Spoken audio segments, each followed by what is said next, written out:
আমি আগের পার্লামেন্টে যদি বলি নুসরাত মিনি আমার কাছে খুব ঘোরাঘুরি করতো, ওদের উদ্যোগ ছিল প্রথম দিকটা, কিন্তু পরে আবার শুধু পিঠে হাত দিয়ে বলতো দুবাই চলে যাচ্ছে শুটিং করতে, সেটা রচনা যাবে না।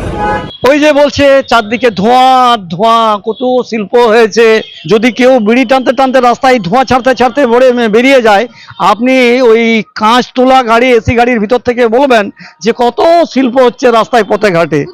আজকে অরূপবাবু যদি এই কথা বলে থাকেন, ওই লোকসভার জনগণ তারাও তাদেরকেও ডোবাচ্ছে, তাদের কর্মীদের লোককেও ডোবাচ্ছে, এবং তার উত্তর আগামী দিন সাধারণ মানুষ দিয়ে দেবে।